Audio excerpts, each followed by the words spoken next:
Hey guys, apa khabar korang semua? Nama saya Amruddin Ibrahim. Kepada yang baru jumpa channel ni, selamat datang saya ucapkan, dan kepada yang dah subscribe dan tengok video-video saya lain, thank you so much.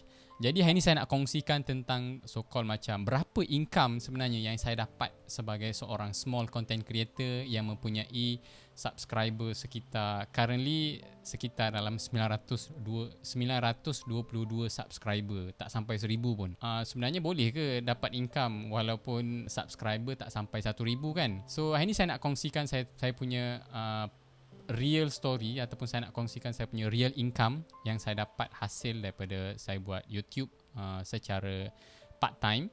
Saya ada kerja hakiki saya. So tanpa melengahkan masa lagi, let's get started. Jadi sedikit background dan juga timeline saya sebagai seorang small creator dalam YouTube ni. So basically, kalau macam officially saya start saya punya YouTube ni sekitar dalam 6 November 2020. So at that time saya commit untuk buat satu video seminggu, dan Alhamdulillah saya berjaya buat first 10 video. My first 10 video tak banyak pun. Saya cuba untuk konsisten buat satu video seminggu, sebab it's all about consistency. Macam secara peribadinya saya tak pernah buat video editing lagilah kalau macam nak cakap depan kamera apa semua kan. So saya jadikan untuk my first step, my 10 video tu sebagai my stepping stone. Satu, untuk saya improve saya punya public speaking dekat depan kamera. And then kedua adalah sebab saya tak ada any skill untuk buat editing apa semua. So saya jadikan the first 10 video tu ataupun the first 20 video tu sebagai saya punya eksperimen. At the same time saya improve saya punya public speaking, dan juga saya improve saya punya video editing. Saya juga cuba untuk stack the deck. Maksudnya whatever kebolehan ataupun whatever background yang saya ada sebelum-sebelum ni, saya cuba jadikan benda-benda tu sebagai saya punya advantage lah compare dengan orang lain. Mungkin orang lain ada doktor yang dia buat YouTube apa semua. Pertama adalah saya seorang konsultan dalam bidang keuangan, dan juga saya pernah join a few industry dalam bidang keuangan dan juga konsultansi. Saya ada beberapa pengalaman lain lah sebelum masuk dalam this industry. So saya cuba jadikan benda-benda tu sebagai saya punya unfair advantage untuk saya ke hadapan. Selepas fasa my first 10 video tu, saya mula macam slow down ataupun saya mula macam give up.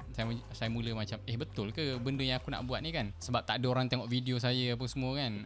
And then at that time saya cuba different platform. At that time saya fikir macam mungkin tak ada orang tengok sebab diorang tak tahu saya berada dalam YouTube ni. So saya cuba upload 1 minute punya video dekat saya punya YouTube dan juga saya punya Instagram, for the sake of saya macam nak tarik traffic tu daripada Instagram tadi ke dalam YouTube. Dan untuk fasa kedua tu bertahan selama 20 video lah. Ianya lebih kepada saya upload dekat Instagram dan saya repurpose ataupun re-upload balik video tu dekat YouTube. Dan fasa ketiga adalah fasa saya mula comeback balik untuk buat YouTube. Dan waktu Mei tahun ni, saya dan juga isteri mula work from home secara cakap 100% lah. Bila work from home secara 100%, saya ada lebih banyak masa untuk buat editing, untuk buat scripting dan juga record video dan sebagainya kan. Jadi selepas Mei tu lah saya mula konsisten balik untuk upload video dekat YouTube.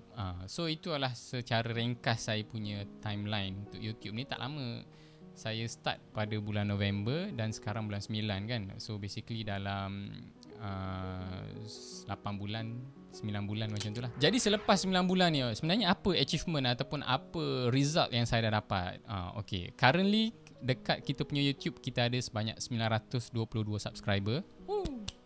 Walaupun tak banyak kan. Dan setakat hari ni 21 September, sebanyak 44 video dah berjaya di-upload dekat YouTube. Dan highest view so far adalah sebanyak 14,000 orang, 14,000 watch.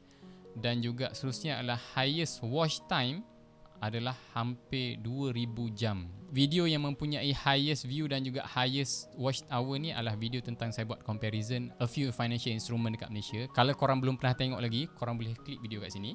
So itu adalah achievement yang saya dah dapat so far. Tak adalah macam membanggakan sangat pun, tapi saya sebagai seorang small content creator dan juga sebagai seorang a very noob person yang tak pandai langsung buat editing, record video apa semua, so bagi saya benda tu adalah achievement yang saya sendiri bangga.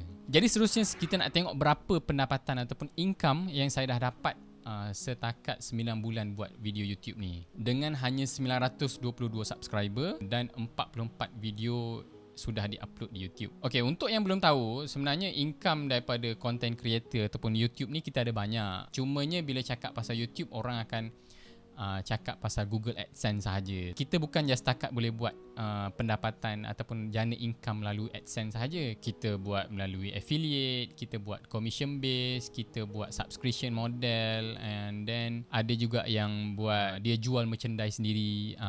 So benda tu saya tak nak kupas banyak sangat sebab saya pun belum pernah ada pengalaman lagi buat benda-benda tu. Cumanya saya nak kongsikan so far type of income yang saya dah pernah buat setakat ni. Okay, kalau macam saya tengok kat sini, kesemua income yang saya dapat ni semuanya adalah kategori affiliate. Affiliate ni maksudnya bila orang membuat sebarang pembelian ataupun orang register any apps ataupun program apa semua, so kita dapatlah a few commission sedikit daripada orang yang kita invite tu. The first affiliate income yang saya dapat kat sini pertama adalah Wahid Invest. So setakat ni Wahid Invest 62 successful sign up, dan total invite yang saya dapat daripada Wahid Invest ni, total invite ni maksudnya orang yang tekan link dan register melalui kita punya link tu lah. Dan successful sign up ni dia dah penuhi kriteria-kriteria yang Wahid Invest tetapkan. So 62 successful sign up dan jumlah total invite sebanyak 83 orang ataupun 83 invite. Okay, secara generalnya untuk orang yang register Wahid Invest ni menggunakan link, every successful sign up saya akan dapat dalam RM10. Cumanya kelebihan Wahid Invest ni, sometimes dia ada buat campaign ataupun dia ada buat macam kelainan sedikit. Mungkin pada hari kemerdekaan dia instead of dia bagi RM10, dia bagi RM20 lebih. Masa PKP sebelum ni, instead of bagi RM10, dia bagi RM20 plus plus. So basically yang dah masuk dalam, yang Wahid Invest dah successfully transfer dalam saya punya account adalah sebanyak RM410.14. Kalau macam kita kira daripada jumlah total yang dah successful sign up tadi, potential income yang saya boleh dapat daripada sini ada sekitar dalam 700 ataupun 800. Cumanya untuk senang kira pada hari ini, kita letak tengah-tengah, iaitu 750. Selain daripada Wahid, saya juga ada sertakan referral code Luno. Kalau macam korang tengok dalam video description di bawah, saya ada sertakan Luno punya sign up. So far yang dah sign up menggunakan Luno saya ni, menggunakan referral link saya ni, dalam 3 orang. Cumanya Luno ni instead of dia bagi RM10 macam Wahid tadi, every one successful sign up dia bagi dalam RM20, tapi bukan RM20 Malaysia, dia bagi RM20 worth of Bitcoin. So maksudnya, let's say katakanlah hari ni dia bagi RM25 and then suddenly esok Bitcoin dah jadi RM30. So basically kita dapat more than that lah. Cumanya kalau kita kira berapa yang Luno bagi, secara default sebanyak RM25 setiap satu sign up. Dan berapa orang yang dah menggunakan saya punya sign up sebanyak 3 orang. So basically 25 kali 3 kita dapat RM75 worth of Bitcoin. Jadi anyone yang belum ada account Luno, dialu-alukan korang sign up menggunakan saya punya referral link. Okay, seterusnya income seterusnya melalui Involve Asia. Kalau korang tengok description dekat bawah ni, link-link barang yang saya beli dekat Shopee. So anyone yang berminat dan diorang klik link tersebut dan membuat pembelian, so adalah dapat a few commission yang Involve Asia dan juga Shopee ni bagi. So setakat ni tak adalah banyak pun. Setakat ni pendapatan daripada Involve Asia ni adalah sebanyak RM5.73. Saya pun macam baru lagi buat Involve Asia ni. So mana tahu mungkin akan datang apa semua. So jumlah ataupun commission daripada Involve Asia ni akan mungkin cecah kepada 3 angka lah kan. Dan seterusnya adalah untuk Google AdSense. Google AdSense ni income yang macam YouTuber-YouTuber tertunggu-tunggu lah. Especially untuk YouTuber-YouTuber ataupun content creator baru macam saya ni, ini adalah income yang kita tertunggu-tunggu. Unfortunately, untuk saya apply Google AdSense ni, dia ada requirement yang YouTube tetapkan. Okay, pertama adalah sesuatu channel tersebut perlu mempunyai 1000 subscriber, tu minimum. Kedua adalah total watch time dalam channel tu adalah sebanyak 4000 jam. So benda tu saya rasa tak menjadi masalah yang besar sekiranya kita konsisten membuat video dekat YouTube ni setiap minggu. So itu adalah requirement yang Google tetapkan, dan so far saya belum lagi memenuhi kedua-dua requirement tersebut. Sebab itulah untuk income daripada Google AdSense ni adalah sebanyak RM0 lagi. Total income ataupun total pendapatan saya setakat ini bila saya dah buat konten dekat YouTube ni adalah sebanyak RM830.73. So itu adalah income total lah. dengan masa dan tenaga yang dah saya sacrifice, mungkin orang akan cakap macam tak berbaloi kan. Sebab bila kita cakap 40 video ni, dia bukannya kita satu-satu video tu bukannya kita buat dalam masa satu hari kan. Sometimes boleh drag sampai 3 ke 4 hari.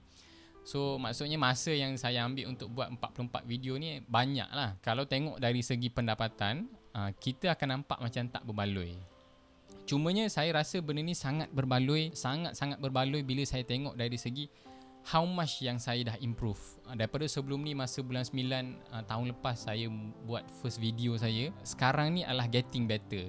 Dengan lighting pun getting better, dan in term of editing pun saya rasa banyak benda yang saya dah pick up dan belajar. Maksudnya dari segi growth on saya punya skill sendiri, dari segi saya punya public speaking, saya punya editing skill, saya punya writing skill, buat skrip apa semua. So benda tu saya rasa banyak sangat improve, dan saya expect benda tu akan membantu saya untuk masa akan datang lah. Dan kedua adalah ianya saya nampak sangat berbaloi kerana dengan konten yang saya buat ni sebenarnya saya boleh membina saya punya community sendiri. Macam sekarang ni,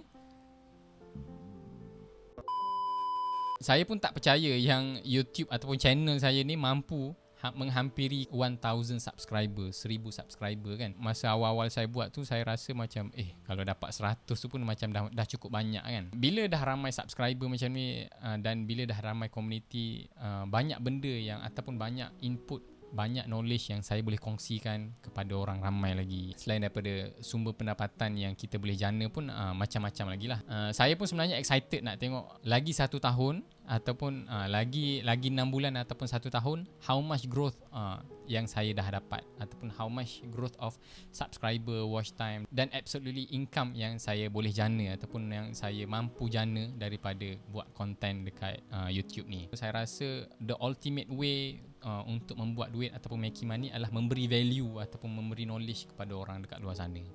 So basically, lagi ramai orang yang macam saya bagi value, lagi ramai orang yang macam tengok video saya dapat input daripada saya. So benda tu saya rasa menjadi fokus utama lah.